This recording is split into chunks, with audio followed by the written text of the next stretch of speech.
Hello what is this? എന്താണ് ചെയ്യുന്നത്? തടി കൂടുന്നു, ചോക്ലേറ്റ് കഴിക്കില്ല എന്നൊക്കെ വലിയ ഡയലോഗ് ആയിരുന്നില്ലേ? വെക്ക് താഴെ വെക്ക്. ഞാനത് മറന്നു കേട്ടാ. ഈ പ്രായത്തിലല്ലാണ്ട് പിന്നെ എപ്പോൾ കഴിക്കാനാ? നീ കഴിച്ചോടാ, കാശ് കൊടുത്ത് മേടിച്ചതല്ലേ. തടി കൂടുകയാണെങ്കിൽ നമുക്ക് ജിമ്മിൽ പോവാം. അത് ശരിയാ. എന്ത് ശരി? കപ്പ് കുനിഞ്ഞെടുക്കാൻ മടിയായിട്ടല്ലേ നീ 2 മാസമായിട്ട് ഷവറിൽ കുളിക്കണേ? എന്നെ കൊണ്ടൊന്നും പറയിക്കണ്ട. ഹാർട്ട് അറ്റാക്ക് വന്ന് ചാവണ്ടൊക്കെ ഉണ്ടല്ലോ, അതവിടെ വെച്ചോ.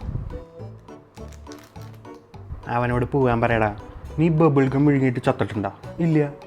സിഗരറ്റിൻ്റെ പുറത്ത് വിക്സ് തേച്ചിട്ട് നിൻ്റെ ജലദോഷം മാറിയിട്ടുണ്ടോ? ഇല്ല. അതേപോലത്തെ ഒരു മിത്താണ് ഈ ചോക്ലേറ്റ് കഴിച്ചാൽ മരിക്കും എന്നൊക്കെ പറയണത്. That's my boy. കഴിച്ചോ. രാവിലെ ബൂസ്റ്റ്, അത് കഴിഞ്ഞാൽ പുട്ടും പഞ്ചസാരയും, ഉച്ചയ്ക്ക് ബിരിയാണിയുടെ ഒപ്പം കൊക്കക്കോള. അല്ല, അത് ഡയറ്റ് കോക്കായിരുന്നു. ഞാനൊന്നും പറയുന്നില്ല. ഒരു ഫുൾ ടാങ്ക് പെട്രോൾ അടിക്കാനുള്ള എഥനോളല്ലടാ നീ പഞ്ചസാരയാക്കിയിട്ട് തിന്നണേ. വേസ്റ്റ് ആക്കണതിന് മുമ്പ് നീ ഒന്ന് ആലോചിച്ച് നോക്കട്ടോ. ഈ ലോകത്ത് എത്ര പേരാണ് ഭക്ഷണം കിട്ടാതെ നടക്കണേന്ന്. ഇങ്ങോട്ട് നോക്കിയേ. അതെ, ഇനി ഈ ചോക്ലേറ്റ് കഴിക്കാനാണ് ഭാവമെങ്കിൽ മേലാൽ മോട്ടിവേഷൻ എന്ന് പറഞ്ഞിട്ട് ഈ ഏരിയയിലേക്ക് വന്നേക്കരുത്. ആർക്ക് വേണം നിൻ്റെ മോട്ടിവേഷൻ?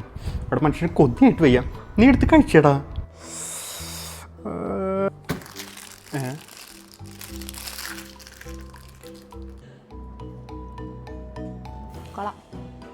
ആണല്ലേ?